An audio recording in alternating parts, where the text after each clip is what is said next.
At my husband's brother's wedding, I watched him walk his ex-girlfriend to the head table while I sat alone at a table for vendors in the back corner.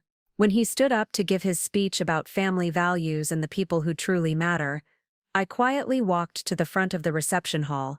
What I announced next about who really funded their $85,000 dream wedding made every single person turn to stare at my husband in complete horror, and his confident smile vanished as he realized I had just destroyed his reputation.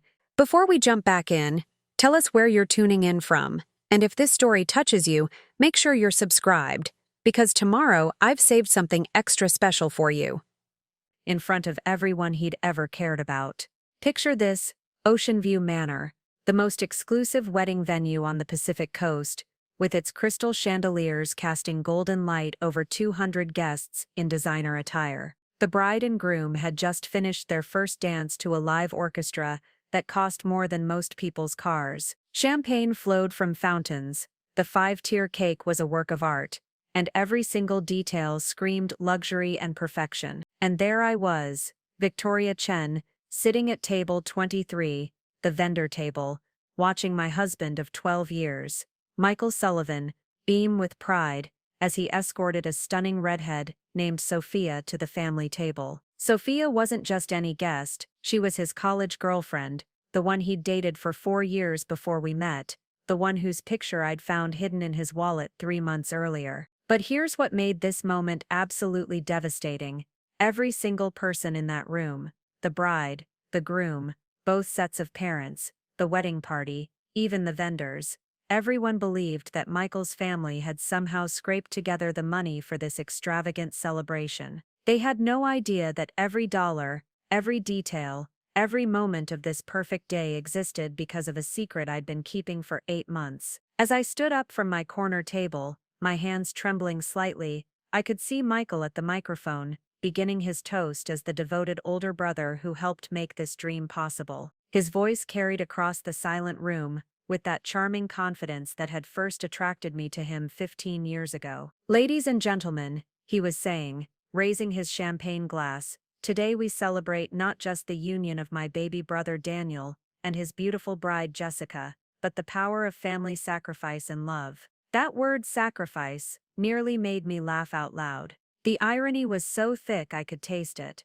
I walked slowly toward the front of the room, my heels clicking against the marble floor. A few guests glanced my way curiously, but most were focused on Michael's speech. The wedding photographer, assuming I was part of the family, started following me with her camera. If she only knew what she was about to capture. "Because when family needs help we find a way," Michael continued, his voice growing more emotional. "When Daniel and Jessica thought they'd have to settle for a simple ceremony in a church basement, we knew we couldn't let that happen." I was now standing just 10 feet from the head table. I could see Daniel's face, glowing with gratitude toward his older brother. Jessica was wiping away tears of joy. Michael's parents looked so proud of their successful son, who had saved the day for his younger brother. And Sophia, beautiful elegant Sophia, was gazing at Michael with such admiration, such respect for this generous family-oriented man, who had sacrificed so much for love. None of them knew the truth.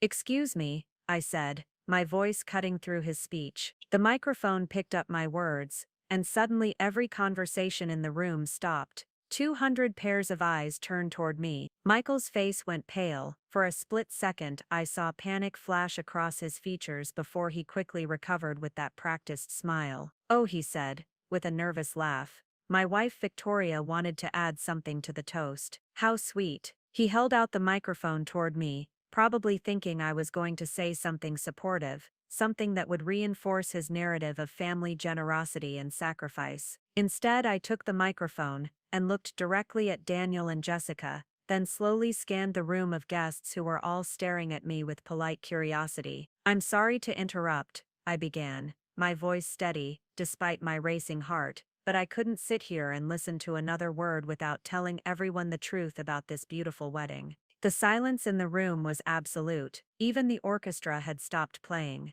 "Daniel, Jessica," I continued, looking directly at the bride and groom, "you have thanked the wrong person." I could see Michael's jaw tightening, his eyes pleading with me to stop, but it was too late. 8 months of lies, manipulation and betrayal had led to this moment, and I was finally ready to let the truth explode. This venue, Oceanview Manor, costs $35,000 for a Saturday in June. The catering for 200 guests with the premium menu you're enjoying tonight cost $28,000. The live orchestra, the flowers, the photographer, the videographer, the 5-tier custom cake, the champagne fountains, the designer linens, the lighting, the transportation, the rehearsal dinner last night at the Harbor Club.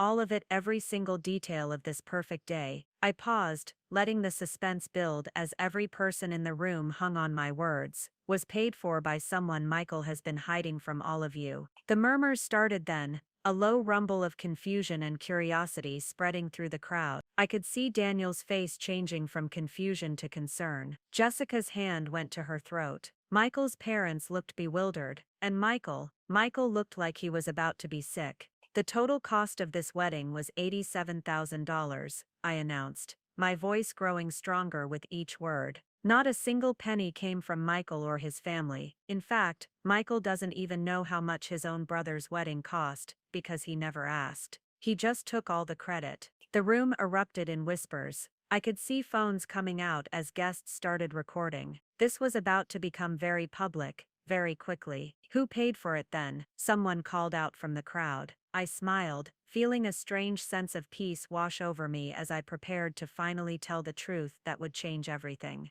That, I said, looking directly at my husband's terrified face, is where this story gets really interesting. You see, for the past 8 months, while Michael has been planning his reunion with his college girlfriend Sophia, the beautiful woman sitting at the head table, who thinks she's here as his guest, I've been living with a secret that's about to change everything you think you know about this family, about this marriage, and about the man you've all been applauding for his generosity. I handed the microphone back to the wedding coordinator and said loud enough for everyone to hear, but that story begins 8 months ago, with a phone call that broke my heart and a decision that I'm finally ready to explain. As I walked back toward my table, leaving the room in stunned silence, I could feel 200 pairs of eyes following me. Michael was frozen at the head table, Sophia looked confused and concerned, and Daniel and Jessica appeared to be in complete shock. The truth was finally coming out, and there would be no going back. To understand how I ended up confronting my husband at his brother's wedding, you need to know about the Victoria Chen who existed 12 years ago, the woman who fell in love with Michael Sullivan's ambitious charm, and never imagined she'd one day be sitting alone at a vendor table while he paraded another woman around. I met Michael when I was 26, fresh out of Stanford Business School, with an MBA and burning desire to prove that a first-generation Chinese-American woman could build something meaningful in the tech world. Michael was 30, already established as a marketing director at a Fortune 500 company, with the kind of confident smile that made you believe anything was possible. Our first date was at a rooftop restaurant in downtown San Francisco. When he walked me to my car, he said something that should have been a red flag but felt romantic at the time. "Victoria, you're going to help me become the man I'm meant to be." I thought he meant we'd grow together. I didn't realize he meant I'd be funding his dreams while he took all the credit. Michael came from solid middle-class people. His father Robert owned a small construction company in Sacramento, and his mother Patricia had been a school teacher. They were good people who had worked hard to give their 2 sons opportunities they'd never had. Michael was the golden child, scholarship to UC Davis, corporate job, destined to elevate the family name. Daniel, 5 years younger, was different. Quieter, more artistic, content to work as a freelance graphic designer. Where Michael thrived on competition and status, Daniel found joy in simple things, his art, close friends, and eventually, Jessica Martinez, a kindergarten teacher he dated for 6 years before proposing. The family dynamics were clear from the beginning. Michael was the provider, the problem solver, the one everyone turned to when things got difficult, and I became his silent partner in maintaining that image. When Michael left his corporate job to start his own marketing consultancy in our 3rd year of marriage, I liquidated my 401k to fund his startup costs. When the business struggled, I took on weekend freelance projects to cover our mortgage. when his father's construction company nearly went bankrupt. Preparing and narrating this story took us a lot of time, so if you are enjoying it, subscribe to our channel. It means a lot to us. Now back to the story. I quietly transferred $25,000 from my inheritance to help them stay afloat. Every time Michael presented these solutions as his own resourcefulness, "I'll figure it out," he'd tell his family with that confident smile. And I let him, because I loved him, and because I believed that successful marriages required one person to shine while the other provided support from the shadows. By year 8 of our marriage, my behind-the-scenes support had paid off spectacularly. Michael's consultancy had grown into a full-service digital agency with 12 employees and major tech contracts. We moved to a beautiful 4-bedroom house in Palo Alto, and I launched my own consulting firm. For the first time, we were both financially successful. Michael began sending money to his parents, money from our joint account, funded equally by both incomes, but presented as his generosity. "My dad's so proud of how I've turned out," he'd say after family calls. From the outside we looked perfect. Michael and I attended gallery openings and charity fundraisers, took European vacations, sent thoughtful gifts for every family occasion. His parents adored me, often commenting on how lucky their son was. But Michael would redirect conversations to his latest business achievements rather than acknowledging my role in his success. When Daniel proposed to Jessica 3 years ago, the family celebration was pure joy. But reality set in quickly. They had no savings for a wedding. Their plan was a simple ceremony in a community center, followed by a potluck reception in Robert and Patricia's backyard. Michael, ever image-conscious, wouldn't hear of it. "My brother isn't having some bargain basement wedding. The Sullivan name means something." That's when he made the promise that would lead to my humiliation. "Don't worry about the money. I'll take care of everything." I smiled and nodded, believing we meant exactly that, partners solving problems together. I had no idea that within 8 months, Michael would be taking full credit for my sacrifice, while using it as cover for the most devastating betrayal imaginable. 8 months before my confrontation at Oceanview Manor, I was in our home office when Michael burst through the door with manic energy that usually meant he'd made a promise he couldn't keep. "Victoria, we need to talk," he said, pacing like a caged animal. I may have gotten carried away at dinner tonight. I looked up from my laptop. What kind of carried away? Daniel and Jessica were talking about postponing the wedding because they can't afford anything decent, and Mom was crying, and Dad looked so disappointed. "Michael," I said slowly, sensing where this was heading. "What did you promise them?" "I told them not to worry about the money, that I'd handle everything." I stared at him. "You told them you'd pay for Daniel's wedding." "That we'd pay for it," he corrected quickly, but I could see the truth in his eyes. He hadn't mentioned me during his grand gesture. "Michael, do you have any idea how much a wedding costs? How expensive could it be? A few thousand for a nice restaurant, some flowers, a photographer." I pulled up Oceanview Manor's website, the venue Jessica had mentioned dreaming about. "This place costs $35,000 just for venue rental on a Saturday in June. That's before catering at $140 per person. 200 guests means $28,000 for food. Then there's bar service, flowers, music, photography." I typed numbers into a calculator, watching Michael's expression change from confidence to panic. For the wedding Jessica described, we're looking at $75,000 to $90,000. Michael sank into the chair. "That's more than my agency made in profit last quarter."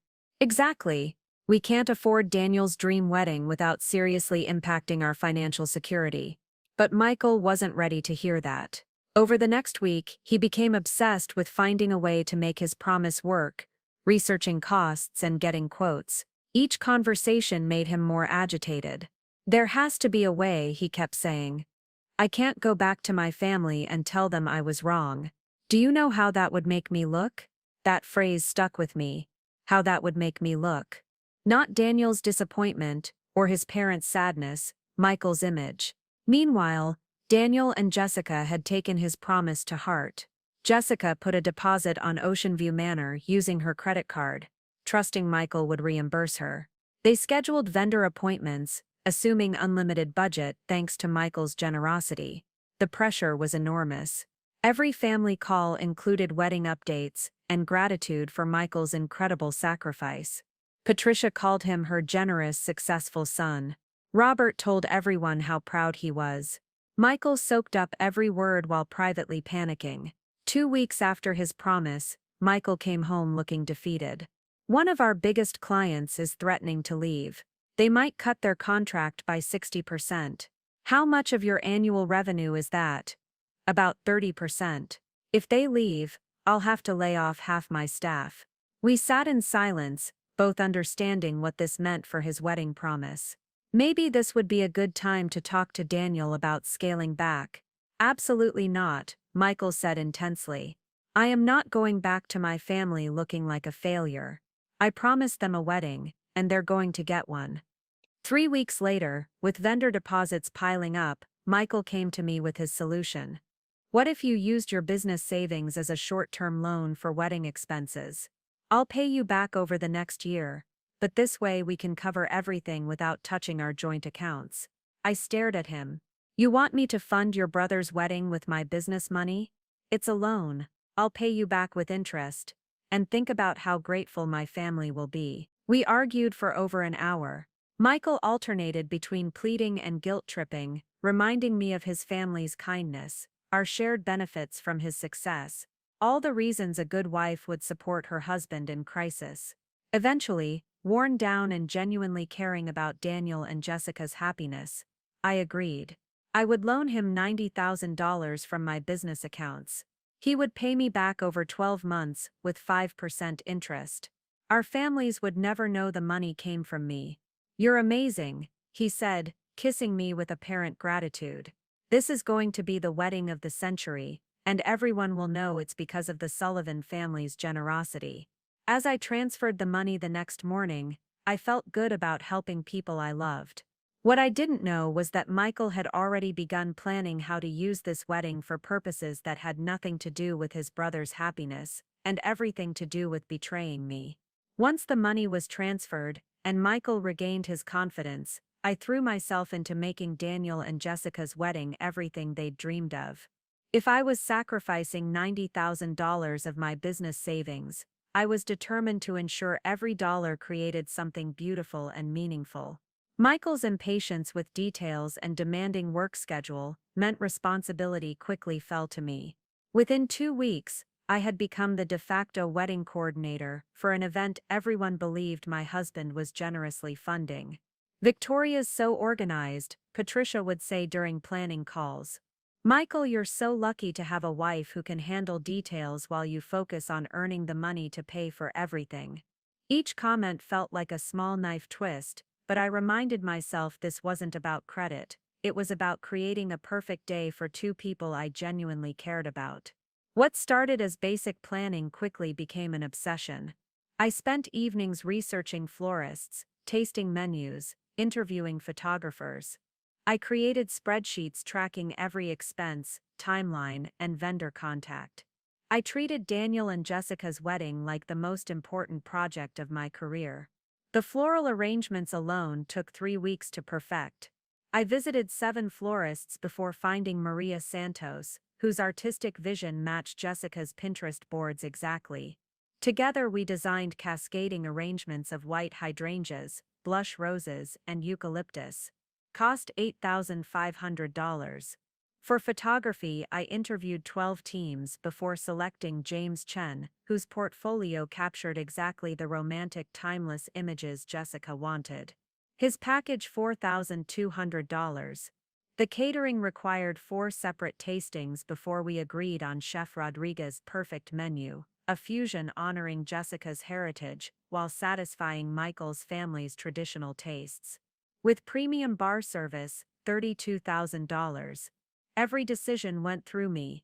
Every vendor called my number. Every contract crossed my desk. Michael occasionally asked about progress, but seemed content to let me handle boring details while he basked in family gratitude. As months passed, I became emotionally invested in ways I hadn't expected. I secretly worked with Daniel to incorporate his artistic background, wedding invitations featuring his calligraphy, ceremony programs, with his sketches, favors using his artwork. For Jessica, I arranged for her kindergarten students to create a surprise video message. I coordinated with her sister to fly in their elderly grandmother, absorbing travel costs as an additional gift Michael knew nothing about. I even arranged for the string quartet to learn Cielito Lindo, a traditional song Jessica's grandmother had sung to her. These personal touches weren't budgeted items. They came from my heart, my time, often my additional money. I was creating memories that would last a lifetime. But as my involvement intensified, I noticed a subtle shift in how Michael treated our arrangement. Initially, he'd expressed genuine gratitude for my financial contribution. But as months passed and family praise continued, he seemed to forget that any success was connected to my money or work. "Michael's been so generous," Patricia said, during one planning session. "I don't know how he managed to afford all this." I glanced at Michael, expecting him to redirect some credit my way. Instead, he smiled and said, "Family takes care of family, Mom." Later, when I mentioned feeling invisible, Michael brushed off my concerns. "Everyone knows you're helping with details. But at the end of the day, this is about me stepping up for my brother." "That's the story here." "The story," I repeated. "This is our actual life, our actual money, my actual work. Don't make this about credit when it should be about family." What I didn't discuss with anyone were the hidden costs beyond the $90,000 loan. My business expansion plans were on hold. I'd turned down 2 major consulting contracts because I lacked capital for necessary staff and technology upgrades. My financial security was being compromised, and the stress was affecting my health: insomnia, weight loss, anxiety-induced appetite loss. Most painfully, I'd started feeling like a stranger in my own marriage. The wedding planning had revealed something about Michael's character I wasn't sure I could accept. When choosing between honesty and image management, he would choose his reputation every time. As we entered the final month, I threw myself into remaining details with intensity that worried even me. The final budget came to exactly $87,347, not including additional personal touches I'd funded separately. Every vendor was confirmed, every timeline finalized, every contingency planned. I had created something beautiful that would give 2 people a perfect start to their married life. What I didn't know was that while I was pouring my heart, money, and skills into this celebration of love and commitment, my husband was using my work as cover for planning the betrayal that would destroy our marriage. The foundation for his deception was complete, built entirely on my sacrifice and trust, and I was about to discover just how thoroughly he intended to exploit both. What Michael's family and friends never saw were the hundreds of hours I spent working behind the scenes to make his promise a reality. While he received praise for his generosity at family dinners and social gatherings, I was the one managing every practical detail that would transform his grand gesture into an actual wedding. My days became a carefully orchestrated dance between my regular consulting work and what had essentially become a second full-time job. I would wake up at 5:30 a.m. to handle vendor calls before my clients on the East Coast started their workdays. During lunch breaks, I reviewed contract details and timeline revisions. Evenings were spent coordinating final details, managing guest lists, and handling the countless last-minute decisions that large events require. I created a separate email address, michaelsullivanwedding@gmail.com, to manage all vendor communications. Every florist, photographer, and caterer believed they were working directly with Michael or his assistant. None of them knew that the person orchestrating every detail was the wife whose contribution would never be acknowledged. The deception required constant vigilance. When vendors called our home phone looking for Michael, I had to quickly redirect them to his assistant Me, who would handle all the details. When family members asked Michael specific questions about arrangements, he would casually defer to my superior organizational skills while maintaining the fiction that the funding and major decisions were his domain. Beyond the $90,000 loan that Michael's family knew about, I was quietly investing additional resources that transformed their expectations from adequate to extraordinary. When Jessica mentioned wishing they could afford a live string quartet instead of recorded music, I found a way to add $3,200 to the budget without telling Michael. When Daniel worried that his freelance income meant he couldn't properly thank his groomsmen, I arranged for personalized gifts that cost another $800. These weren't impulsive purchases or emotional overspending. Each addition was carefully considered and strategically implemented to create moments of joy that I knew Daniel and Jessica would remember for the rest of their lives. The grandmother's travel expenses. The surprise video from Jessica's students. The custom cocktail napkins featuring Daniel's artwork.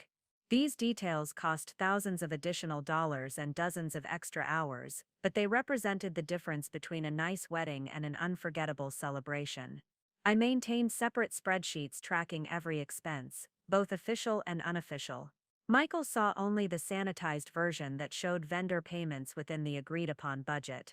He never knew about my additional contributions, and I never planned to tell him. This was my gift to Daniel and Jessica, separate from whatever reputation benefits Michael was gaining from the arrangement. As months passed, I realized I was developing genuine expertise in event planning. What had started as necessity was evolving into something approaching mastery. I understood the rhythms of different vendors, the seasonal pricing fluctuations, the timing required for complex coordination, and the personal touch needed to make generic services feel customized and meaningful. Vendors began treating me differently as word spread about the Sullivan wedding's scope and attention to detail. Maria, the florist, started consulting me about color schemes for other events. James, the photographer, referred clients to me for planning assistance.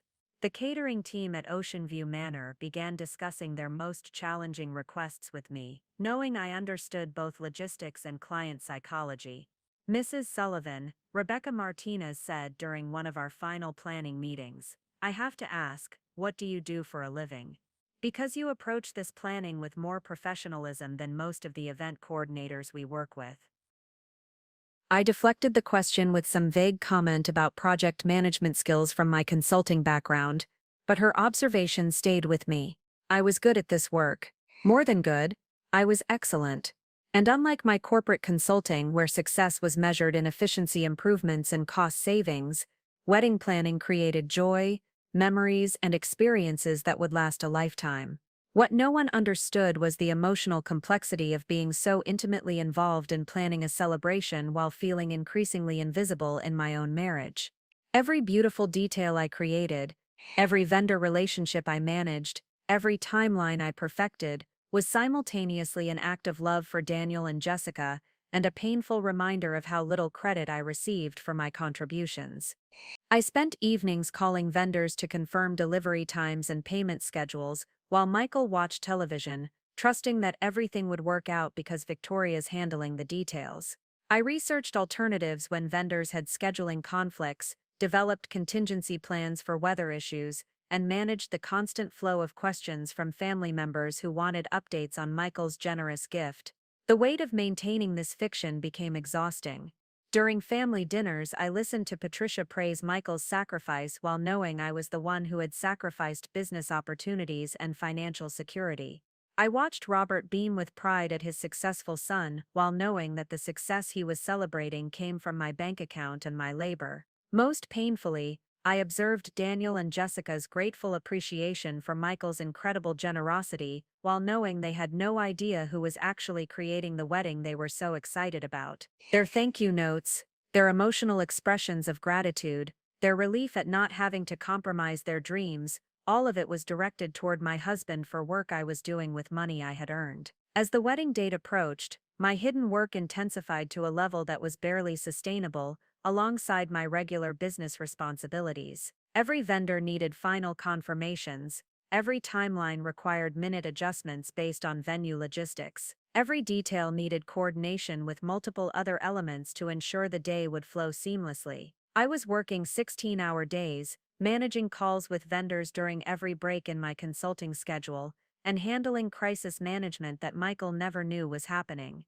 When the original string quartet leader broke his wrist 3 weeks before the wedding, I spent an entire weekend auditioning replacements and negotiating rate adjustments. When a supply chain issue threatened the custom linens 2 weeks out, I found an alternative vendor and personally drove to their warehouse to approve color matches. Michael occasionally asked how things were progressing, but his questions were surface level and focused on whether any major problems needed his attention. He trusted that I would handle whatever came up, which I did, but his casual assumption that everything would work out perfectly began to feel less like partnership and more like entitlement. "You're amazing at this stuff," he said one evening as I coordinated final headcount adjustments with the caterer while he relaxed with a glass of wine. "I'm so lucky that I don't have to worry about any of these details."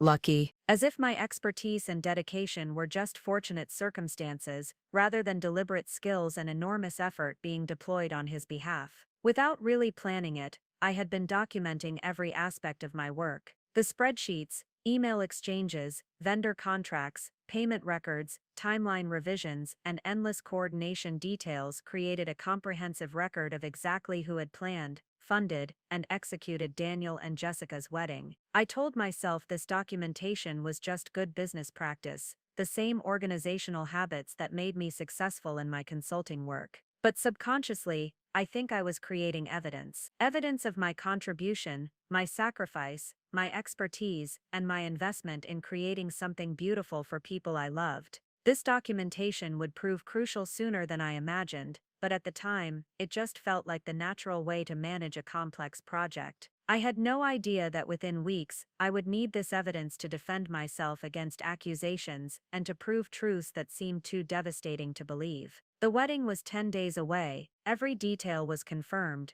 every vendor was prepared, every timeline was finalized. I had created something extraordinary, and I felt proud of what my hidden work had accomplished. What I didn't know was that, while I was perfecting the final details of Daniel and Jessica's celebration, Michael was making plans that would turn my greatest act of generosity into the stage for my most devastating humiliation. In the 7 days leading up to Daniel and Jessica's wedding, I experienced what I can only describe as the calm satisfaction of a job well done. Every vendor had confirmed their arrival times, every detail was locked in place, and the weather forecast showed partly cloudy skies with a high of 72 degrees, absolutely perfect for an outdoor ceremony at Oceanview Manor. For the first time in 8 months, I allowed myself to feel genuinely excited about what we had created. This wasn't just going to be a beautiful wedding, it was going to be a masterpiece. Every element I had carefully selected and coordinated would come together to create something that exceeded even Jessica's most ambitious Pinterest dreams. Michael seemed to share my optimism,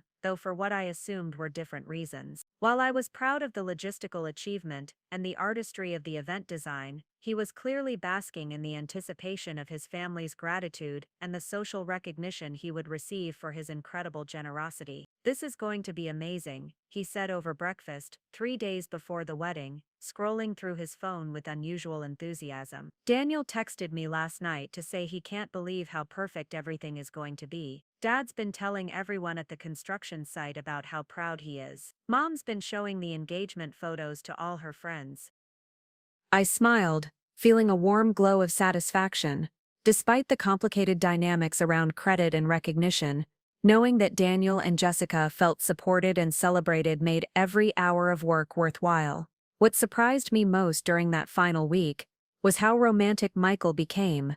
After months of taking my wedding planning work for granted, he suddenly seemed to remember that I was his wife, rather than just his unpaid event coordinator. He brought me flowers on Tuesday, white roses, the same variety I'd selected for Jessica's bouquet. On Wednesday, he suggested we take a long weekend trip to Napa after the wedding was over, to celebrate what we've accomplished together. On Thursday, he made dinner reservations at the restaurant where we'd had our first date, saying he wanted to reconnect before the chaos of wedding weekend. "I know I've been distracted lately," he said over candlelit dinner on Thursday night. "The stress of everything with the business, the pressure of making sure Daniel's wedding was perfect. I haven't been the husband you deserve." I felt my heart soften in ways it hadn't for months. This was the Michael I'd fallen in love with, thoughtful, romantic, capable of recognizing when he needed to prioritize our relationship. Maybe the wedding planning stress had affected him more than I'd realized. Maybe once this event was behind us, we could rebuild the partnership that had felt so strained lately. "I understand," I said, reaching across the table to touch his hand. "It's been a lot of pressure for both of us, but after Saturday, we can focus on us again." He squeezed my hand and smiled with what seemed like genuine warmth. I love you, Victoria. And I'm grateful for everything you've done to make this possible. Daniel and Jessica are going to have the perfect wedding because of you. It was the first time in months he had explicitly acknowledged my role in creating the wedding, and hearing those words felt like forgiveness and validation rolled into one. The Sullivan family's excitement was infectious and heartwarming. Patricia called me twice on Friday just to express her gratitude and to confirm last-minute details about the rehearsal dinner. Robert stopped by our house to personally thank Michael for stepping up when it mattered most, and to tell me how much they appreciated my help with the planning. Victoria, you've been such a blessing, Patricia said during her second call. Michael is so lucky to have a wife who can make his generosity come to life. You two make such a wonderful team. Daniel and Jessica were practically glowing with happiness. They had moved into their new apartment the week before, and Jessica kept sending me photos of wedding gifts they were receiving, thank you notes they were writing, and small details they were noticing about the upcoming celebration. I can't believe this is really happening. Jessica texted me on Friday afternoon, along with a photo of her wedding dress hanging in their bedroom. Thank you and Michael so much for making our dreams come true. I know this was a huge sacrifice, and we'll never forget what you've done for us. Reading her message while sitting in my office, managing final vendor confirmations, I felt overwhelmed with emotion. This was why the money and the work and the invisible hours had been worth it. Two people I cared about were getting the celebration they deserved, and their joy made every sacrifice feel meaningful. By Friday evening, I had achieved something I'd never accomplished before in my professional life: the execution of a flawless, complex project with no significant problems, no vendor conflicts, and no last-minute crisis management required. Every element was confirmed, every timeline was optimized, every detail was ready to unfold exactly as designed. I spent Friday night reviewing my master timeline one final time, not because anything needed changing, but because I wanted to savor the satisfaction of seeing everything perfectly organized. Saturday would begin with flower delivery at 8 a.m., followed by vendor setup, bridal party preparation, photography sessions, the 4 p.m. ceremony, cocktail hour, and reception until midnight. Every hour was accounted for, every transition was planned, every potential problem had been anticipated with contingency solutions. You look happy, Michael observed as he found me in the office, surrounded by neatly organized binders containing every contract, timeline, and vendor contact. I am happy, I said, and meant it completely. Tomorrow is going to be He kissed the top of my head in a gesture that felt tender and appreciative. It's going to be perfect because of you. I know I don't say it enough, but you're incredible at this. Daniel and Jessica have no idea how lucky they are. Saturday morning dawned exactly as the weather forecast had predicted, partly cloudy with gentle ocean breezes and perfect temperature. I woke up feeling energized and optimistic, ready to see 8 months of planning come to fruition. Michael was unusually cheerful as we got ready,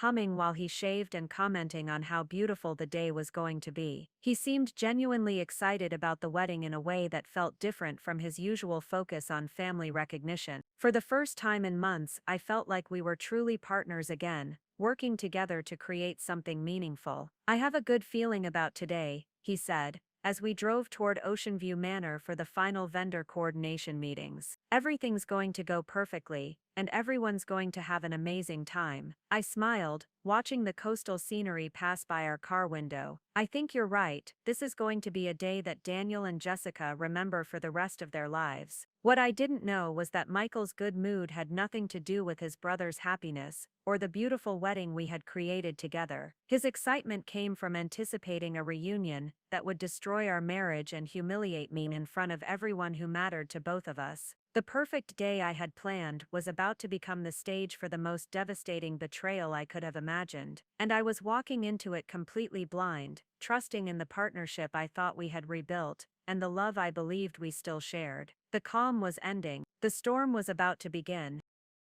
Saturday morning started exactly as planned.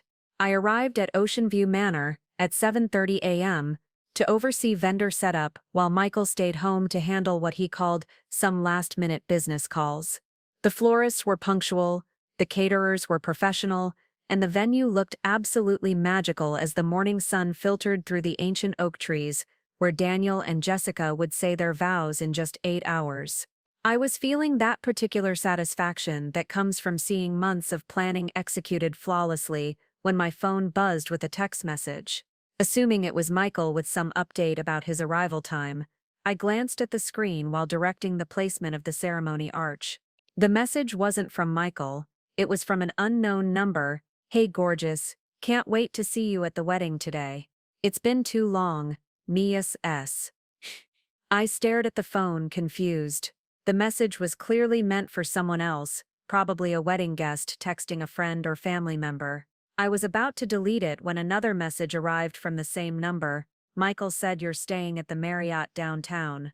Room 412? I might have to make a late-night visit." My blood turned to ice. I read the message 3 times, trying to find some innocent explanation. But there was no mistaking what I was seeing. Someone named S was planning to visit Michael in a hotel room.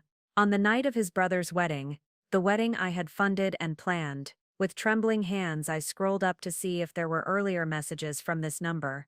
There weren't. This was the beginning of a new conversation thread. But the casual tone, the mention of "it's been too long," the intimate emoji, this wasn't a business contact or a casual acquaintance. My first instinct was denial. There had to be an explanation.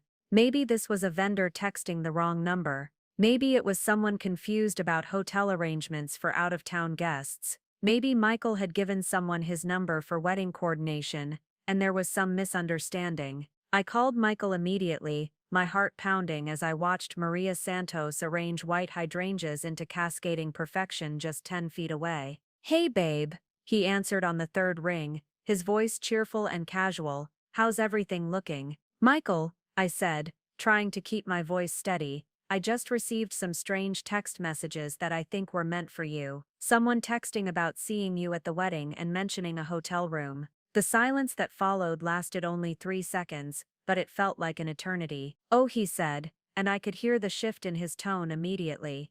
That's probably just someone confused about the guest accommodations. You know how it is with out-of-town guests and hotel mix-ups." But his voice had changed. The easy confidence was gone, replaced by something careful and measured. He was lying, and we both knew I could hear it. "Michael, the message mentioned room 412 at the Marriott downtown. Do we have guests staying there?" I'm not sure. I can check the guest list when I get to the venue." "Don't worry about it, Victoria. You've got enough to manage without getting involved in hotel confusion.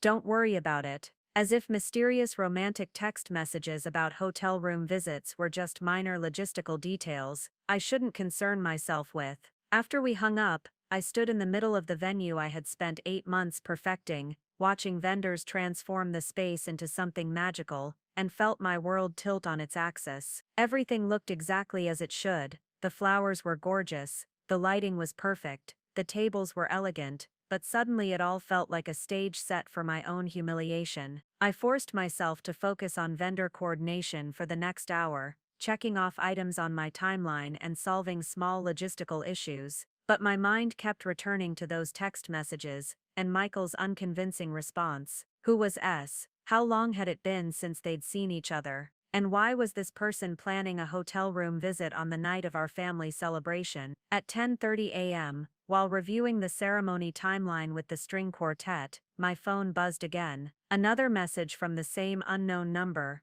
"Just landed at SFO. So excited to see you after all these years. This wedding is the perfect excuse for us to finally reconnect." The heart emoji felt like a physical blow. This wasn't a confused guest or a business contact. This was someone who had traveled to California specifically for this wedding, someone who saw Daniel and Jessica's celebration as an excuse to reconnect with my husband. I excused myself from the vendor meeting and walked to a quiet corner of the garden, my hands shaking as I stared at the phone. The messages painted a clear picture. Michael had arranged for someone from his past to attend the wedding, someone he was planning to see in a hotel room, someone who used heart emojis and called him gorgeous. 24 hours earlier I would have called Michael immediately and demanded an explanation. But something about his dismissive response to my first call made me hesitate. If he was willing to lie so easily about hotel confusion, what else was he lying about? Instead of calling, I found myself Googling the phone number. It came back as registered to someone in Seattle, Washington. The area code was 206, which I recognized because Michael had lived in Seattle during his college years at the University of Washington. Seattle, college years. Someone who hadn't seen Michael in years but felt comfortable enough to use romantic language and plan hotel room visits. The pieces were falling into place in a way that made me feel physically sick. This was someone from Michael's past, probably from his university days. Someone who had been important enough to stay in touch with occasionally, but distant enough that years had passed since their last meeting. Someone who was using the wedding as cover for a reunion. As I stood in the garden, surrounded by the beauty I had created but suddenly feeling like an outsider at my own family event, a memory surfaced. Michael's college girlfriend, the one he'd dated for 4 years, the one he'd almost proposed to before they broke up during senior year when she got a job offer in Seattle. Her name was Sophia. Sophia Richardson. I felt the blood drain from my face as the realization hit me. The mysterious text messages weren't from some random person or confused guest. They were from Sophia Richardson, the woman Michael had loved before me, the one who had broken his heart by choosing her career over their relationship 15 years ago. And now she was flying to California for Daniel's wedding, planning hotel room visits, and talking about finally reconnecting with my husband. Standing in the garden of Oceanview Manor, watching vendors put finishing touches on the wedding I had funded and planned, I understood with devastating clarity what was happening. Michael hadn't just taken credit for my generosity and my work. He had used this wedding, this celebration I had sacrificed for, as an opportunity to reconnect with the woman he'd never gotten over. The romantic dinners this week, the flowers, the sweet words about gratitude and partnership, none of it had been about rebuilding our marriage. It had been guilt, or worse, it had been manipulation designed to keep me calm and unsuspicious, while he arranged his reunion with Sophia. Every vendor confirmation I had managed, every timeline I had perfected, every detail I had obsessed over, had been creating the perfect setting for my husband's affair. The wedding I thought was a celebration of love and commitment was actually going to be the stage for the destruction of my own marriage. The discovery was complete, the betrayal was clear, and I had 4 hours until the ceremony began to decide what I was going to do about it. The storm had arrived, and I was standing right in the center of it. Standing in the corner of the garden, my hands still trembling from the shock of discovering Sophia's texts, I made a decision that would change everything. Instead of confronting Michael immediately, I needed to understand the full scope of what I was dealing with. If he was capable of using our family celebration as cover for an affair, I needed to know how deep this betrayal ran. I opened my laptop and accessed our shared phone account online. As the primary account holder, I had access to detailed records for both our phones. What I found in Michael's call and text logs from the past 3 months made me feel physically sick. The calls to Seattle had started in March, just 2 weeks after he'd promised to pay for Daniel's wedding. The pattern was unmistakable. Every Tuesday evening at 9 p.m., a 45-minute call to the same Seattle number. Every Friday afternoon, a shorter call during his lunch break. The frequency had increased dramatically in the past month, with some weeks showing daily conversations. But it wasn't just the frequency that devastated me, it was the timing. March 15th, first call to Sophia, 2 days after our fight about the wedding budget. March 22nd, hour-long call to Sophia, the same night I'd agreed to loan him the $90,000. April 3rd, call to Sophia immediately after I'd sent Daniel and Jessica the first vendor contracts. April 18th, call to Sophia, on the evening I'd worked until midnight coordinating the floral arrangements. Every major milestone in my wedding planning work had been followed by a phone call to his ex-girlfriend. While I was sacrificing my time, my money and my business opportunities to make his promise a reality, he was sharing those victories with another woman. My next discovery came when I checked our credit card statements online. There, buried among the wedding vendor payments I recognized, was a charge I'd never seen before. Marriott downtown San Francisco, 1 night premium suite, booked 3 weeks ago. Room 412, the same room number Sophia had mentioned in her text. Michael had planned this reunion weeks in advance, timing it perfectly with the wedding celebration. While I was managing final vendor confirmations and handling last-minute logistics, he was arranging accommodations for his affair. The premium suite cost $400 for one night, money that came from our joint account, funded in part by my consulting income. I was paying for my husband's hotel room rendezvous with his ex-girlfriend. Driven by a need to understand who I was really married to, I did something I'd never done before. I investigated my husband's social media activity. Michael wasn't particularly active on Instagram or Facebook, but his LinkedIn profile told a different story. His professional network included dozens of connections from his University of Washington days, and buried among them was Sophia Richardson, listed as a senior marketing director at a tech company in Seattle. Her profile photo showed a stunning redhead with the kind of confident smile that suggested success and sophistication. But what made my blood run cold was discovering that Michael had been liking and commenting on her professional posts for months, congratulating her on promotions, praising her marketing insights, engaging with her content in ways that seemed supportive and admiring rather than casually professional. Brilliant strategy as always, Sophia. Some things never change. You were always the smartest person in the room. Congratulations on the promotion. Well deserved. Would love to catch up sometime. This campaign reminds me of that project we worked on senior year. You always had the best ideas. The comments painted a picture of someone who had maintained an emotional connection across 15 years and 3,000 miles. This wasn't a sudden reconnection.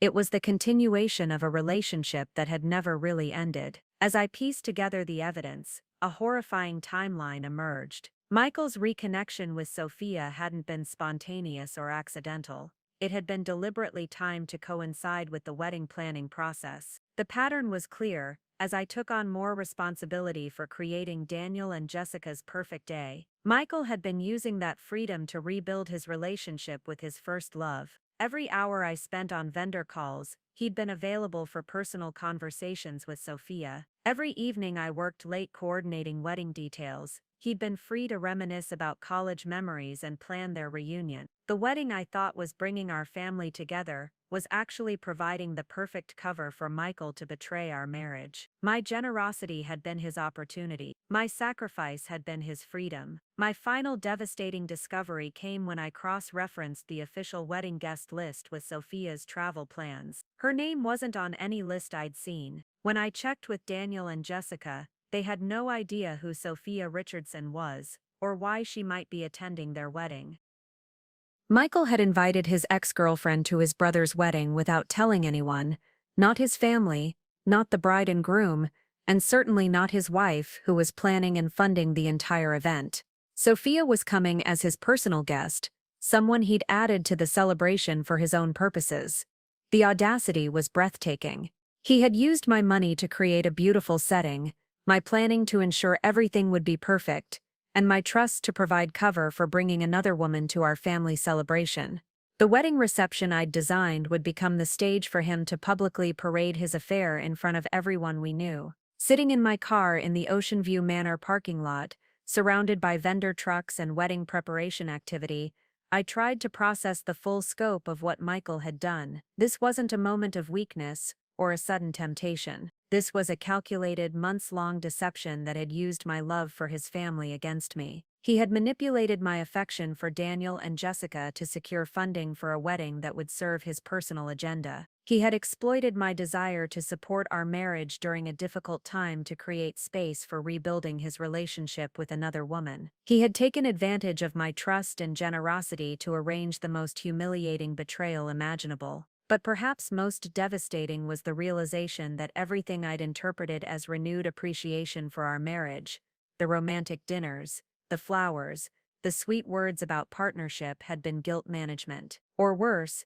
they'd been tactical moves designed to keep me compliant and unsuspicious while he finalized his reunion plans. The man I'd been married to for 12 years, the man I'd sacrificed my business savings to support, the man I'd worked endless hours to help succeed, had been planning to humiliate me at his brother's wedding since the day I'd agreed to fund it. As I sat in that parking lot, watching vendors transform Oceanview Manor into the magical setting I'd envisioned, I faced a choice that would define the rest of my life. I could confront Michael privately and try to salvage some dignity from the situation. I could quietly endure the wedding and deal with our marriage problems afterward. I could pretend I didn't know what was happening and hope that somehow the reunion with Sophia wouldn't destroy everything we'd built together. Or I could ensure that Michael's betrayal had consequences that matched its scope. The wedding was starting in 3 hours. Sophia was already in California, probably preparing to see the man she'd never stopped loving. Michael was likely getting ready to enjoy his perfect plan,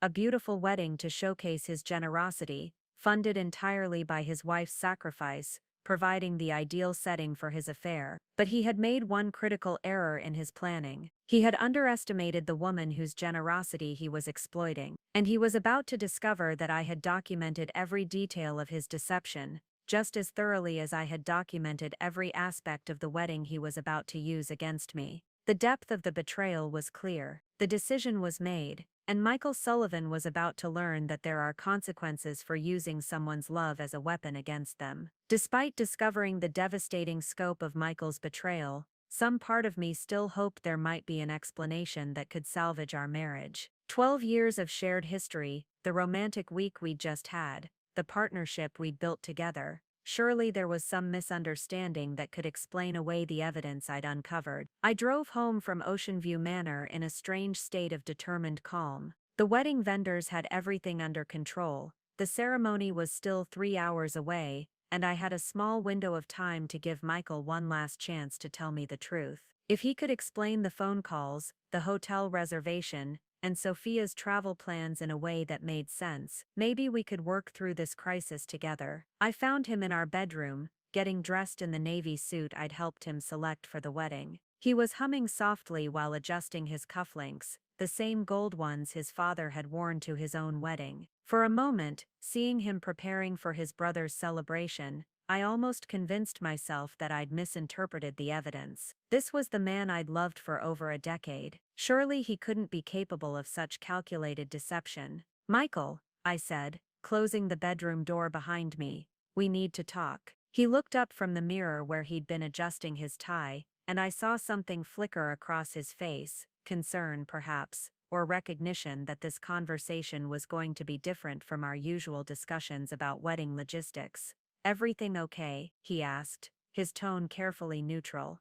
"Did something go wrong with the vendors?" "The vendors are fine," I said, sitting on the edge of our bed. "Michael, I need you to be completely honest with me about something, and I need you to know that how you answer this question will determine what happens to our marriage." His hands paused on his tie. "Victoria, you're scaring me. What's going on?" I took a deep breath, choosing my words carefully. I wanted to give him every opportunity to tell me the truth without revealing how much I already knew. Who is Sophia Richardson, and why is she coming to Daniel's wedding? The color drained from his face so quickly that I thought he might faint. For a moment, he just stood there, his mouth slightly open, clearly struggling to process how I'd learned about Sophia's existence.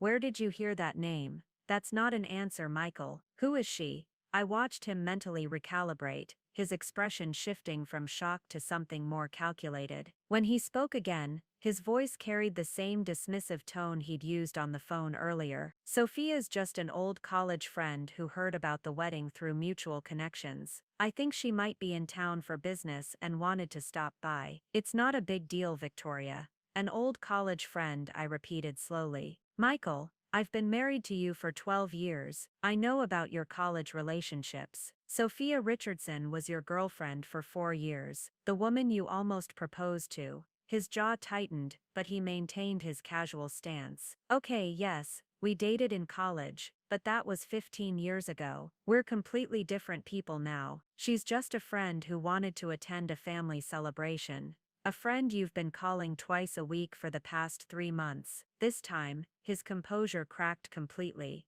"How do you know about?" He stopped himself, running a hand through his hair. "Victoria, I can explain this." "Then explain it," I said, fighting to keep my voice steady. "Explain why you've been having hour-long conversations with your ex-girlfriend every week since you promised to pay for Daniel's wedding. Explain why she's staying in a hotel room you booked and paid for." T. She's saying. 2. "Explain why you invited her to your brother's wedding without telling me, or Daniel, or anyone else in your family." Michael's eyes darted around the room as if looking for an escape route. When he finally spoke, his words came out in a rush of defensive justification. Look, Sophia reached out when she heard about my business difficulties. She works in marketing, and she's been giving me advice about how to rebuild my client base. The phone calls are about business strategy, nothing more, Business strategy. I said flatly. Yes. And when she heard about the wedding, she offered to attend as a networking opportunity. She knows people in the Bay Area who might be interested in my services. The hotel room, I thought it would be professional to ensure she had proper accommodations, since she's doing me a favor by attending. Every word felt like another betrayal. He was lying so smoothly, so convincingly, that I could see how easily I might have believed him if I hadn't seen the evidence myself. Victoria, he continued, stepping closer and reaching for my hands. I should have told you about the calls, but I didn't want you to worry. You've been under so much stress with the wedding planning, and my business problems have been hard enough on both of us. I was just trying to handle things quietly. His tone had shifted to something pleading and apologetic, designed to make me feel guilty for questioning him. And honestly, he added, I'm a little hurt that you don't trust me. After everything we've built together, after how hard I've been working to make this wedding perfect for Daniel and Jessica, I thought you knew me better than to think I'd ever do anything to jeopardize our marriage. The audacity was breathtaking. He was using my own wedding planning work as evidence of his commitment to our family, when that same work had provided the perfect cover for his affair planning. Michael, I said, pulling my hands away from his, she sent text messages to your phone by mistake. Messages that mentioned hotel room visits, and finally reconnecting after all these years. That doesn't sound like business networking. His expression shifted again, this time to something resembling wounded confusion. What text messages? Victoria, I have no idea what you're talking about. Maybe someone's playing a prank, or maybe you misunderstood something you saw. But I swear to you, there's nothing inappropriate happening here. He was looking directly into my eyes as he lied, his voice carrying the perfect note of sincerity and bewilderment. If I hadn't seen the evidence myself, if I hadn't traced the phone records and found the hotel reservation, I might have believed him. You're saying you don't know anything about text messages from Sophia, about visiting room 412 at the Marriott. Room 412. Victoria, I honestly don't know what you're talking about. Maybe someone's trying to cause problems between us. Maybe Sophia's phone was hacked, or maybe this is some kind of misunderstanding. Michael sat down beside me on the bed, his voice becoming soft and concerned. Sweetheart, I think the stress of planning this wedding has been harder on you than we realized. You've been working 18-hour days, managing hundreds of details, dealing with the pressure of making everything perfect. Is it possible that you're seeing threats where none exist? He was suggesting that I was having some kind of stress-induced breakdown, that the evidence I'd uncovered was the product of an overworked mind rather than his calculated deception. Michael, I said quietly, I have phone records showing months of calls to Sophia. I have credit card records showing you paid for her hotel room. I have screenshots of your LinkedIn interactions with her going back months. This isn't stress or imagination. For a moment, his mask slipped completely, and I saw something cold and calculating in his eyes. But just as quickly, it was replaced by hurt confusion. I don't know what to say, Victoria. If you've already decided I'm guilty of something, if you've been investigating me like I'm some kind of criminal, then maybe we have bigger problems in our marriage than I realized. He was turning this around on me, making my discovery of his betrayal into evidence of my own failings as a wife. As I sat there listening to Michael manipulate and gaslight me with such practiced ease, I realized that the man I'd been married to for 12 years was a stranger. The evidence was overwhelming, but he was prepared to lie to my face rather than admit what he'd done. He was willing to suggest I was mentally unstable rather than take responsibility for his actions. The confrontation had failed completely. Not only was Michael refusing to acknowledge his betrayal, but he was actively manipulating me into questioning my own sanity and judgment. In that moment, I understood that there would be no private resolution to this crisis, no heartfelt conversation that would lead to reconciliation, but no way to salvage our marriage through honest communication. Michael had made his choice. He was going to parade his affair at the wedding I had funded and planned, and he was prepared to destroy me psychologically to protect his secret. But he had underestimated one crucial factor. I wasn't just a betrayed wife anymore. I was a woman with documentation, evidence, and a very public platform waiting for me in just 2 hours. The private confrontation was over. The public reckoning was about to begin. After Michael left for the venue, claiming he needed to help Daniel with last-minute groomsmen coordination, I sat in our bedroom feeling numb from the gaslighting I'd just experienced. But my numbness quickly turned to determination. If he was going to lie so blatantly to my face, I needed irrefutable proof of what he was planning. I decided to arrive at Oceanview Manor separately, giving myself time to observe Michael's behavior without him knowing I was watching. As I drove toward the venue, my phone rang with an unknown number. My heart pounded as I answered, wondering if this would be another misdirected message from Sophia. "Hello?" I said cautiously. "Oh, I'm so sorry," came a woman's voice with a slight southern accent. "I think I've been texting the wrong number all morning. I was trying to reach Michael Sullivan about wedding arrangements." It was her. Sophia Richardson was calling my phone, apparently still confused about our numbers. "This is Victoria Chen," I said, my voice steadier than I felt. Michael's wife. The silence that followed was deafening. "Oh my God," she whispered. "Victoria. I had no idea Michael was still, I thought, he told me." "He told you what, Sophia?" What came out of Sophia's mouth in the next 5 minutes destroyed any remaining hope I had for my marriage. "Victoria, I am so sorry. Michael told me you two were separated. He said you'd been living apart for months, and that the divorce was just waiting for the wedding to be over, so it wouldn't disrupt Daniel's celebration." My hands tightened on the steering wheel. "He told you we were getting divorced?" Yes. she said, her voice breaking. "He said you'd both agreed it was over but wanted to keep up appearances for the family until after the wedding. He said you were only staying in the same house for logistical reasons, and that you'd been sleeping in separate rooms since January." Each word felt like a physical blow. Michael hadn't just been planning an affair, he'd been planning to replace me entirely, and he'd used our family celebration as the perfect cover story for introducing his new relationship to everyone we knew. "Sophia," I said, pulling over to the side of the road because my hands were shaking too badly to drive safely. "We are not separated. We are not getting divorced. I've been sleeping in our bed next to him every night. I've been planning and paying for this entire wedding. Until this morning, I thought we were happily married." The sound that came from her was part gasp, part sob. "Oh God, Victoria, I would never, I had no idea. He's been calling me for months, telling me how lonely he was, how the marriage had been over for years, but you wouldn't discuss divorce until after the wedding. He said you were just friends now, co-parenting the wedding planning but living completely separate lives." As Sophia continued talking, the full scope of Michael's manipulation became clear. He hadn't just lied to me about the nature of their relationship, he'd constructed an elaborate false narrative for Sophia that painted me as an estranged wife, who was essentially a roommate and business partner rather than a loving spouse. "He told me about the wedding funding," Sophia continued, clearly struggling to process what she'd learned. "But he said it was part of your divorce settlement, that you'd agreed to pay for the wedding as part of dividing your assets, and that this was your way of contributing to his family before you both moved on with your lives." Even my generosity had been reframed as a cold business transaction,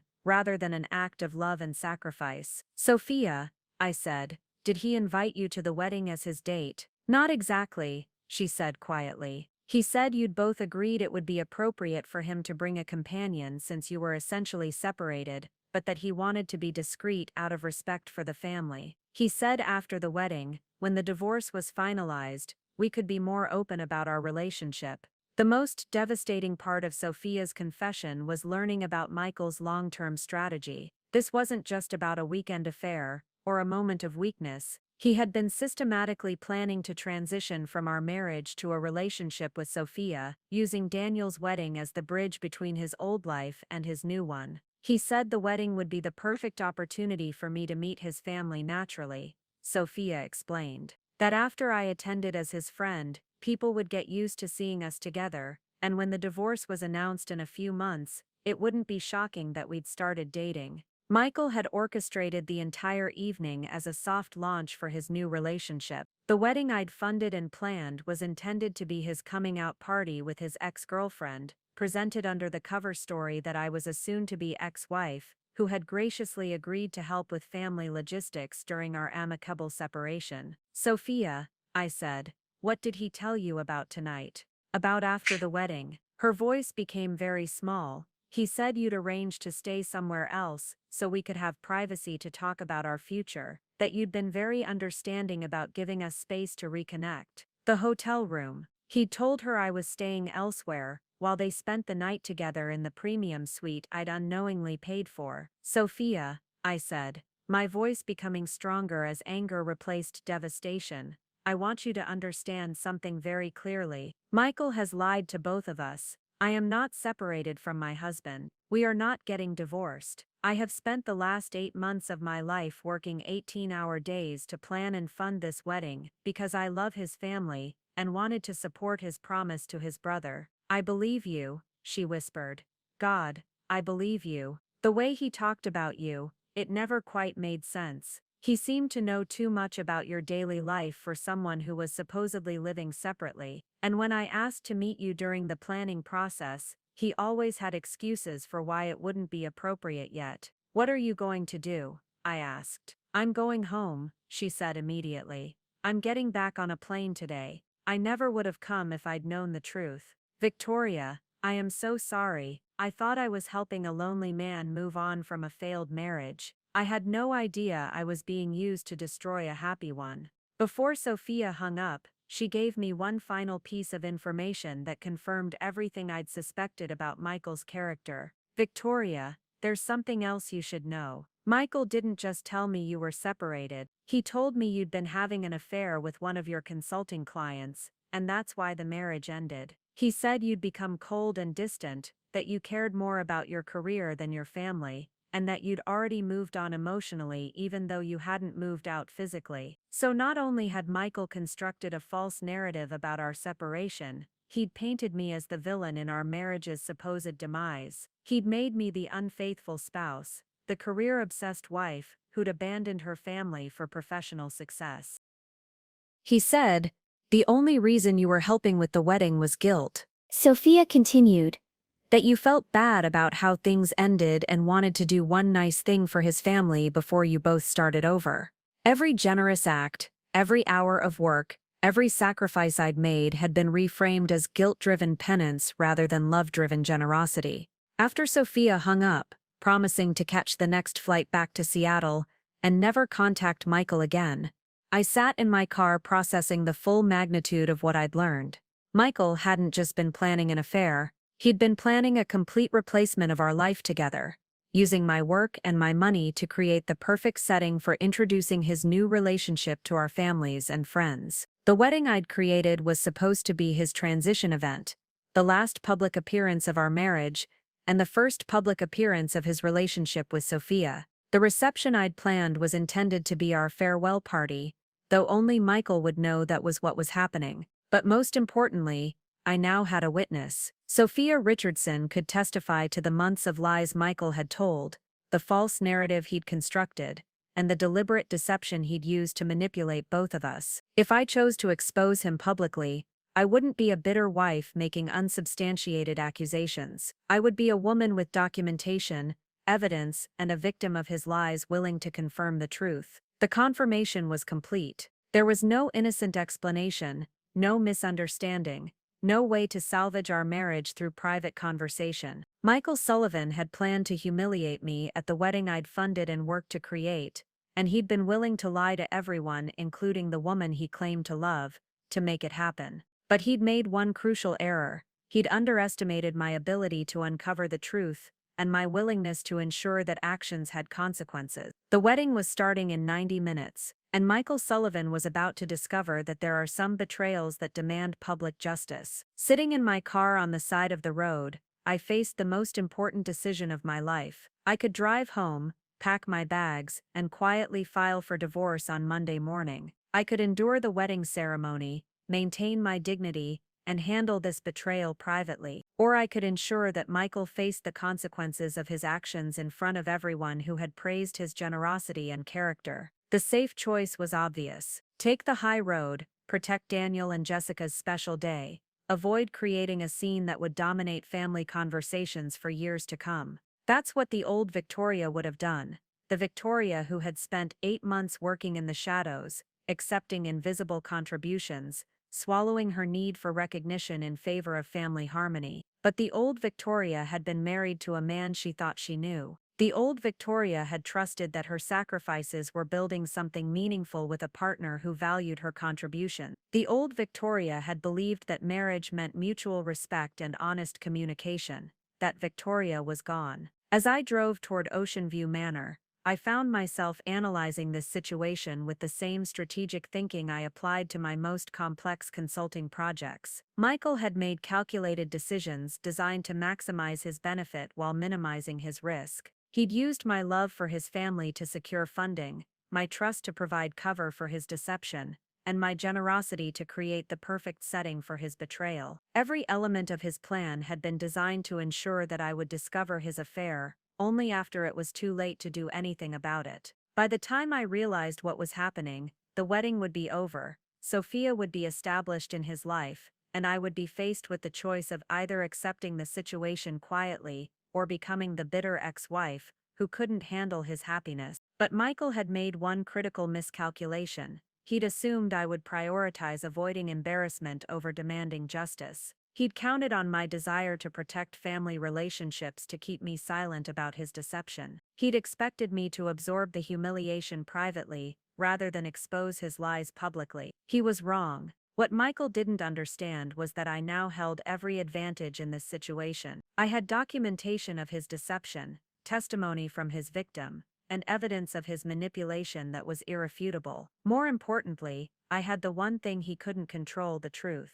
The wedding reception he'd planned to use as his coming-out party would instead become his public reckoning. The family gathering he'd intended to manipulate would become his trial. The celebration I'd funded and planned would become the stage for his downfall. And most crucially, I would be in control of the timing, the setting, and the narrative. As I pulled into the Oceanview Manor parking lot, I saw Michael's car already there, along with the cars of family members who had arrived early for photos. Through the venue windows, I could see him laughing with his groomsmen, completely confident that his plan was proceeding flawlessly. He had no idea that Sophia was already on her way back to Seattle. He didn't know that his months of lies had been exposed. He was probably checking his phone periodically, wondering why his college girlfriend hadn't responded to his recent messages, but assuming she was just busy with travel logistics. In 60 minutes, Daniel and Jessica would walk down the aisle, I decorated with flowers I'd selected, surrounded by family and friends who believed they were celebrating not just the bride and groom, but also the generosity of the brother who had made it all possible. In 90 minutes, those same family and friends would be seated for dinner, listening to speeches about love, commitment, and family values, while Michael basked in gratitude for his incredible sacrifice. And then, at the perfect moment when everyone was focused on celebrating the Sullivan family's generosity and love, I would take the microphone and tell them exactly who had really made this celebration possible, and what Michael had planned to do with my gift. I checked my reflection in the rearview mirror and smoothed my dress. I looked calm, composed, and elegantly dressed for a family celebration. No one looking at me would suspect that I was carrying evidence that would destroy my marriage and expose one of their family members as a manipulative liar. But that's exactly what I was about to do. Michael Sullivan had used my love as a weapon against me. He'd exploited my generosity to fund his betrayal. He'd manipulated my trust to create the perfect setting for his humiliation of our marriage. Tonight, he would learn that there are consequences for such betrayals, and everyone who had praised his character would discover exactly what kind of man they'd been celebrating. The strategic decision was made. Justice would be served publicly, with documentation, witnesses, and irrefutable evidence. And it would happen at the reception I had created, in front of the family I had sacrificed for, using the microphone that was supposed to celebrate his generosity. Michael thought he was walking into his perfect evening. He had no idea he was walking into his reckoning. I sat in my car for 10 minutes, organizing the digital evidence I would need for my public revelation. Every screenshot, every phone record, every credit card statement was meticulously cataloged on my phone. But I knew that in the heat of the moment, I needed something more concrete, more dramatic than numbers on a screen. I called Rebecca Martinez, the venue coordinator, and explained that I needed access to the sound system for a special surprise announcement during the reception. As the person who had coordinated all vendor relationships, she was more than happy to accommodate what she assumed was another thoughtful touch I'd planned for Daniel and Jessica. "Of course, Mrs. Chen," she said warmly. "Your attention to detail has made this one of our most beautiful weddings. What time would you like to make your announcement?" "During the dinner speeches," I replied. "After Michael speaks but before the father of the bride toast, I'll let you know when." As I walked toward the venue, I practiced my opening lines. I couldn't afford to be emotional or vindictive. My credibility would depend on presenting facts calmly and letting the evidence speak for itself. Michael's manipulation had been calculated and strategic. My response needed to be equally composed. I rehearsed the key points: the $90,000 loan from my business account, the months of planning work I'd done alone, the phone record showing Michael's affair, and most importantly, Sophia's testimony about his lies. Each fact would be presented simply and clearly, without dramatic flair or emotional appeals. The goal wasn't to destroy Michael out of spite, it was to ensure that everyone who had been deceived understood the truth about what had really happened over the past 8 months. Inside the venue, I found Maria Santos putting finishing touches on the centerpieces. The flowers looked absolutely perfect, exactly as I'd envisioned them months ago, when I was still believing in the partnership I thought Michael and I shared. "Victoria," she called out, beaming with pride, "everything looks magical. You should be so proud of what you've created here." "Thank you, Maria," I said, and meant it. Whatever happened tonight, I had created something beautiful.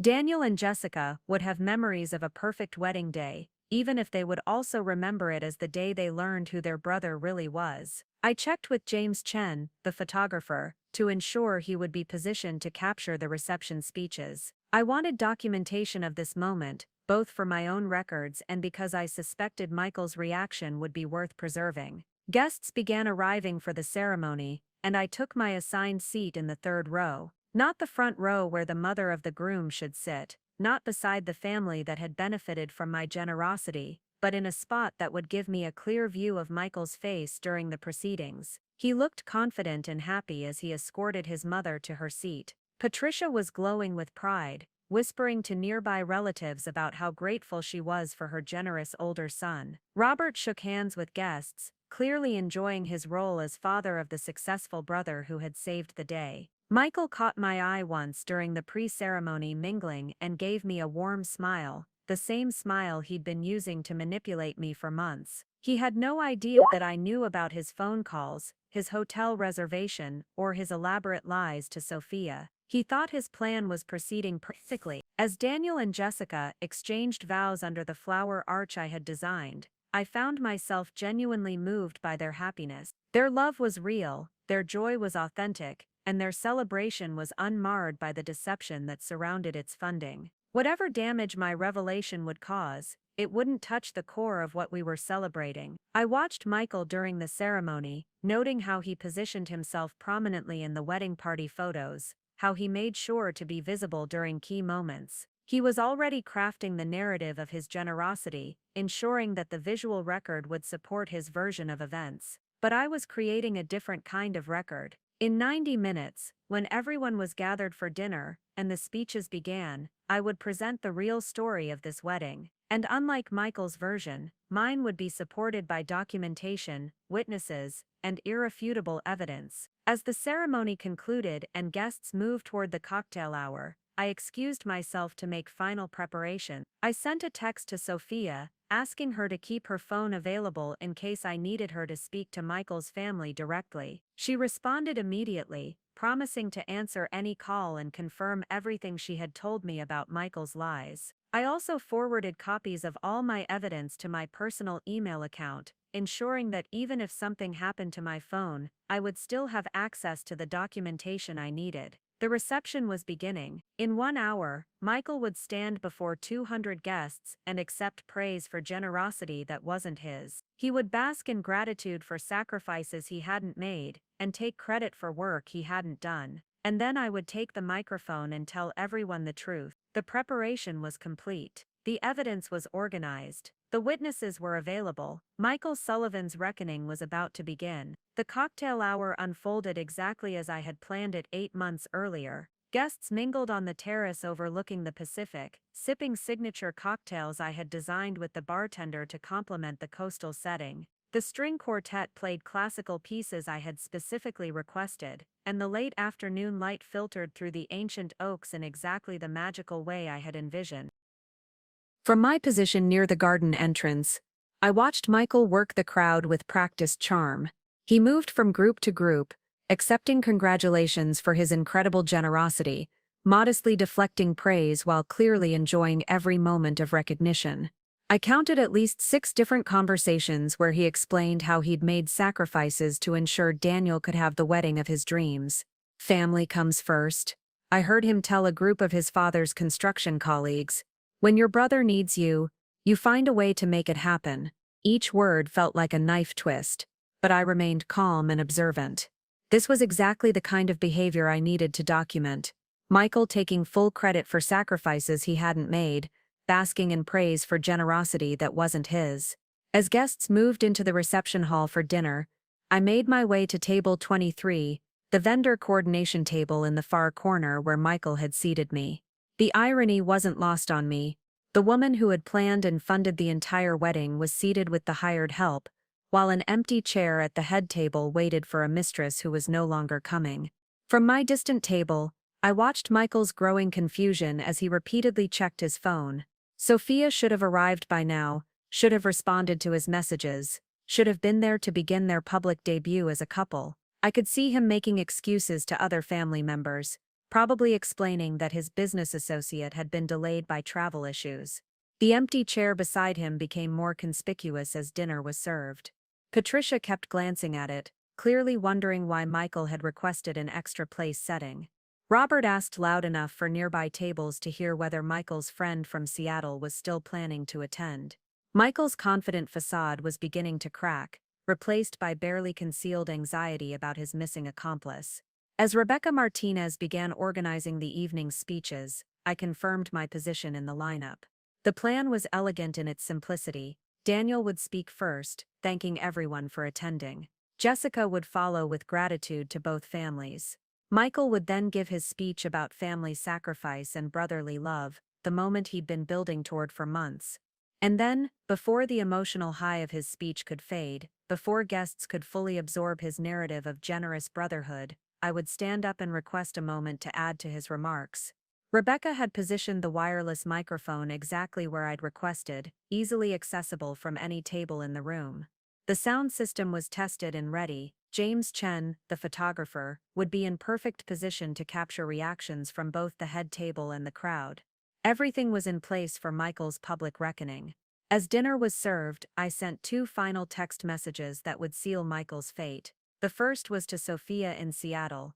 "If Michael tries to contact you tonight, please don't respond. Everything will be clear soon." The second was to my divorce attorney, Brian Walsh, whom I'd contacted during the cocktail hour. "Please prepare emergency divorce paperwork for Monday filing. Adultery documented with evidence. We'll call you tomorrow with details." Having a lawyer ready to move quickly on Monday would prevent Michael from attempting to control the narrative or manipulate the legal proceedings. By the time he realized what was happening, the documentation of his betrayal would already be in the hands of legal professionals. Throughout dinner, I maintained perfect composure. When family members approached my table to thank me for helping Michael with all the wedding details, I smiled graciously and deflected credit back to Michael. When Patricia hugged me and whispered how proud she was of the team Michael and I made, I simply nodded and said he would be speaking about that very soon. Every interaction reinforced the narrative that Michael had built, making his eventual downfall even more dramatic. The higher he climbed on the pedestal of family admiration, the farther he would fall when the truth came out. I could see him watching me occasionally from the head table, probably wondering why I seemed so calm and collected, despite the obvious tension of the morning's confrontation. He was likely attributing my composure to acceptance of his manipulation, perhaps even relief that our marriage problems would soon be resolved through his carefully orchestrated transition to Sophia. He had no idea that I was counting down the minutes until his public destruction. As dessert was served and Rebecca Martinez began clearing the head table for speeches, I felt a strange sense of peace settle over me.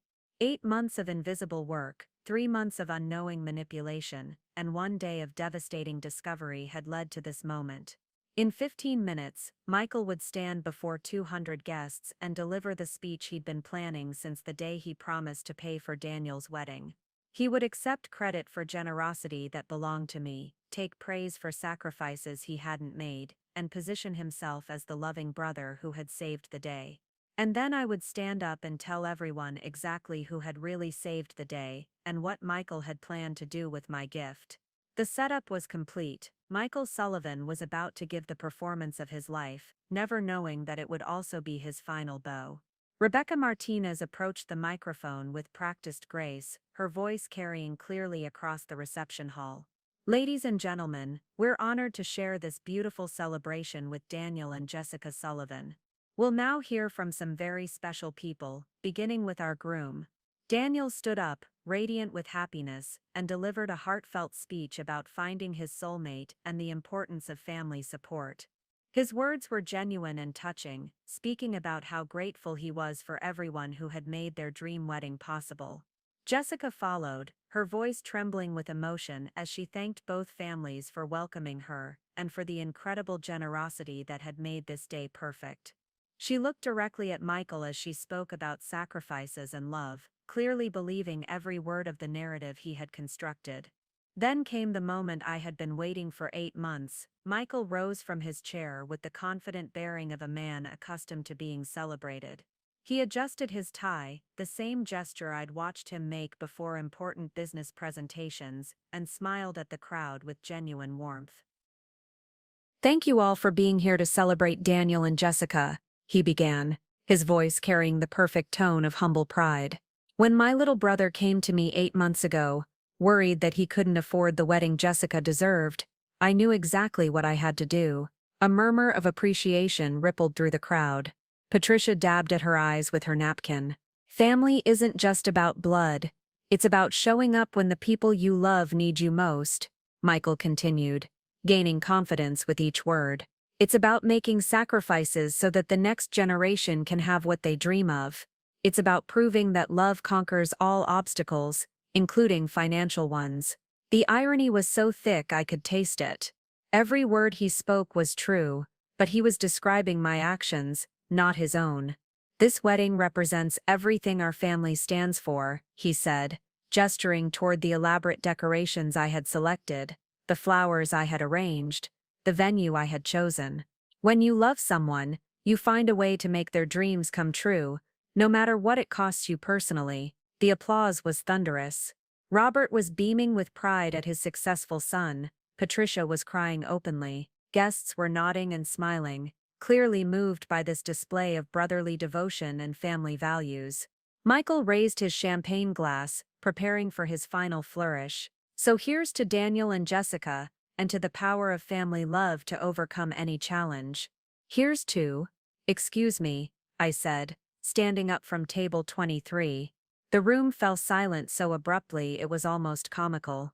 Michael froze mid-toast, his champagne glass suspended in the air, his mouth still open from his interrupted sentence. Every head in the room turned toward me. 200 pairs of eyes focused on the woman in the corner who had just interrupted the emotional climax of the evening's speeches.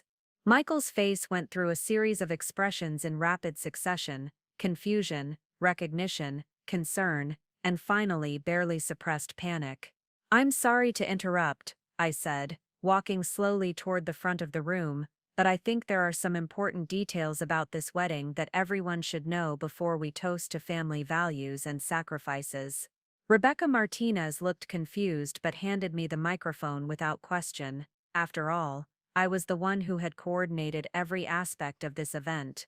Michael remained frozen at his place, clearly trying to process what was happening and how to respond. His confident smile had completely disappeared, replaced by the look of a man who suddenly realized he might be in serious trouble. The room was so quiet that the sound of my heels clicking against the marble floor seemed to echo like gunshots. I reached the front of the room, turned to face the crowd, and looked directly into Michael's terrified eyes. "Thank you, Michael, for that beautiful speech about family sacrifices," I said into the microphone, my voice calm and clear. "Now let me tell everyone about the sacrifices that actually made this wedding possible." I held up my phone, displaying the first bank transfer on the screen for everyone to see. 8 months ago, Michael promised to pay for Daniel and Jessica's wedding. What he didn't tell you is that he couldn't afford it. His business had lost 30% of its revenue, and he had no savings to cover wedding expenses. The murmurs started immediately.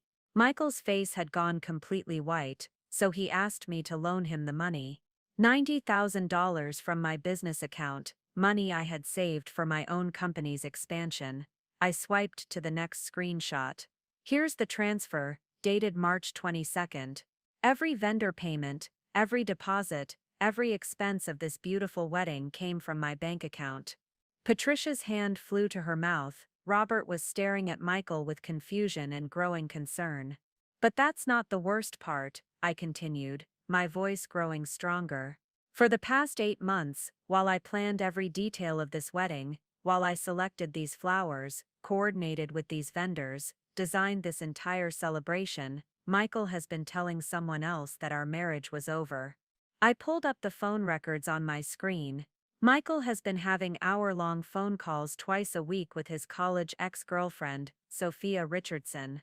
He told her we were separated and getting divorced. He invited her to this wedding as his date, planning to use the celebration I funded as the debut of their relationship. The reaction was immediate and explosive. Guests began talking all at once, voices rising in disbelief and outrage. Daniel stood up from his chair, his face a mask of confusion and anger. Jessica looked like she might be sick. "That's not true," Michael finally managed to say, his voice cracking. "Victoria, you're the phone records," I interrupted, holding up my phone. 47 calls to Seattle in 3 months. Here's the hotel reservation you made for room 412 at the Marriott, paid for with our joint credit card. The same room number Sophia mentioned in the text messages she accidentally sent to my phone this morning. I turned to address the crowd directly. "Sophia Richardson flew here from Seattle today, believing she was attending the wedding of her boyfriend, who was going through an amicable divorce. She had no idea that his supposedly estranged wife had been sleeping next to him every night and planning his brother's wedding with her own money." Patricia stood up from her chair, her face a mixture of shock and fury. "Michael, is this true? Did you lie to us about paying for the wedding?" Robert's voice boomed across the reception hall. "Son, did you take credit for your wife's money?" Daniel stepped forward, his voice shaking with emotion. "Michael, tell me Victoria is lying. Tell me you didn't use our wedding as some kind of cover for cheating on your wife." Michael looked around the room desperately, searching for support that was nowhere to be found. Every face stared back at him with expressions ranging from shock to disgust to outright anger. "If anyone doubts what I'm saying," I announced, "I have Sophia Richardson on speed dial. She's currently at San Francisco Airport, waiting for her flight back to Seattle after I called her this afternoon and explained that Michael is still very much married to a wife who knew nothing about their relationship." I held up my phone. "Should I call her now so she can confirm to all of you exactly what Michael told her about our marriage and his plans for tonight?" The silence that followed was deafening. Michael slumped back into his chair, his head in his hands, finally understanding that his deception had been completely exposed. "The empty chair next to Michael tonight," I said, gesturing to the head table, "was reserved for the woman he planned to introduce as his new girlfriend at the wedding I planned and paid for.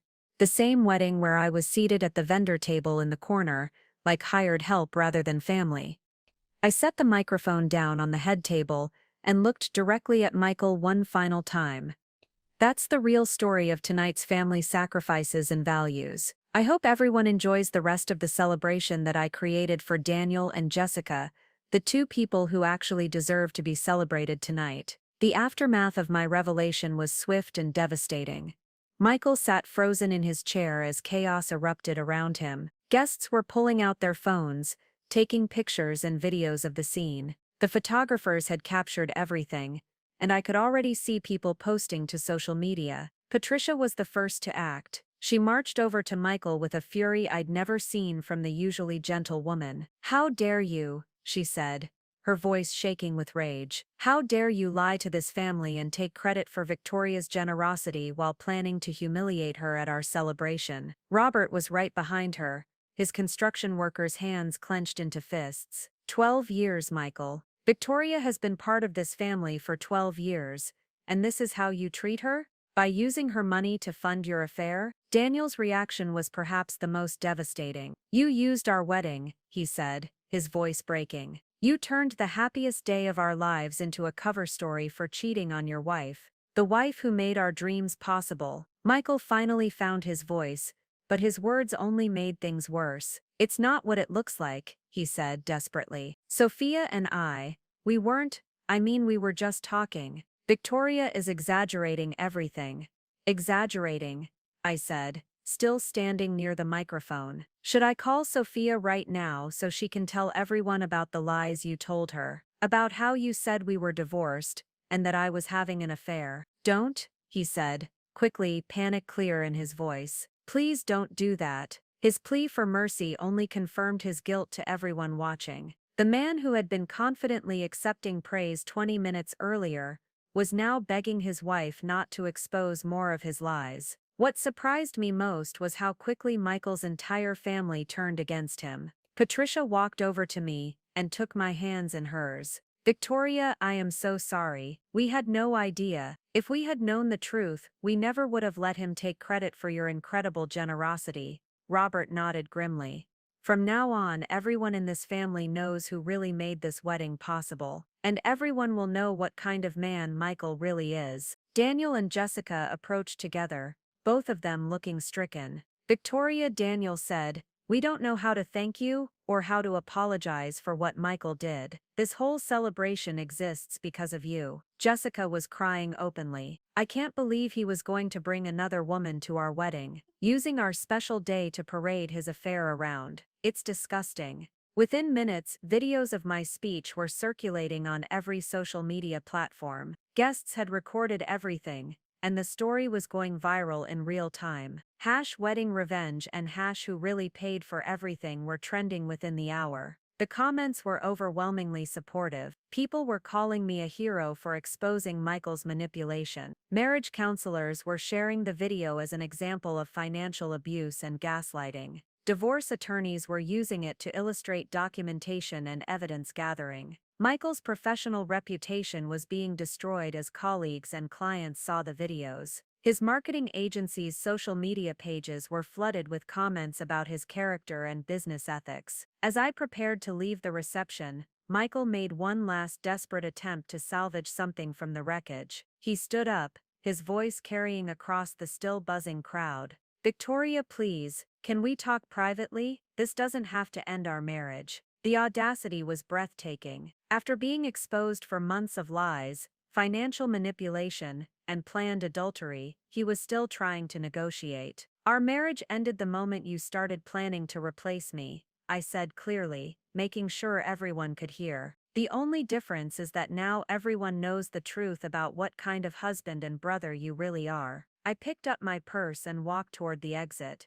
my head held high. Behind me I could hear Michael's family continuing to berate him for his betrayal. Patricia called after me, "Victoria, you'll always be family to us, no matter what happens with Michael." The consequences were swift, severe, and exactly what Michael deserved. His lies had been exposed, his reputation was in ruins, and his family now knew who had really made their celebration possible. Justice had been served, publicly and completely. 6 months later, the divorce was finalized. Michael was forced to sell his marketing agency to pay me back the $90,000 plus damages for financial fraud and emotional distress. The prenup we'd signed protected my business assets, and his documented adultery meant he received nothing from our shared property. Sophia Richardson never spoke to Michael again after learning the truth. She sent me a heartfelt apology letter and testified during the divorce proceedings about Michael's systematic lies and manipulation.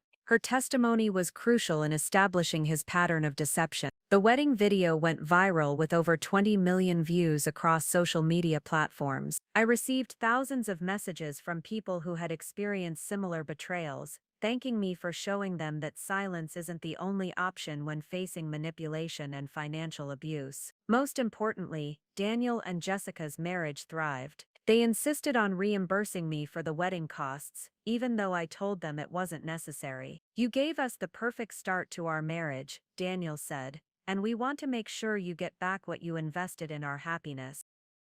The Sullivan family, minus Michael, remained close to me throughout the divorce. Patricia became like a mother to me, and Robert still calls me his daughter-in-law. "Michael may be our blood," he told me, "but you're our family." I used the settlement money to expand my consulting business, specializing in helping small businesses navigate complex financial challenges. The skills I'd developed planning Daniel's wedding led to a successful event planning side business. Rebecca Martinez and I became partners, creating celebrations that were built on honesty and transparency rather than lies and manipulation. 2 years later, I walked Daniel's daughter down the aisle at her baptism, the honorary aunt who had made her parents' wedding possible. Michael wasn't invited to the ceremony. The greatest revenge wasn't destroying Michael's reputation or taking his money, it was building a life filled with people who valued honesty, generosity, and authentic relationships. It was discovering that sometimes the family you choose matters more than the one you married into. And it was knowing that every time someone watches that wedding video, they see what happens when you refuse to let manipulative people use your love against you. Sometimes the most powerful thing you can do is simply tell the truth, publicly and completely, and let the consequences speak for themselves. Michael learned that betraying someone's trust and generosity comes with a price. I learned that standing up for yourself, even when it's terrifying, can lead to a life more authentic and fulfilling than anything you thought you were protecting. The wedding I funded became the beginning of Daniel and Jessica's beautiful marriage, and the end of Michael's ability to manipulate the people who loved him.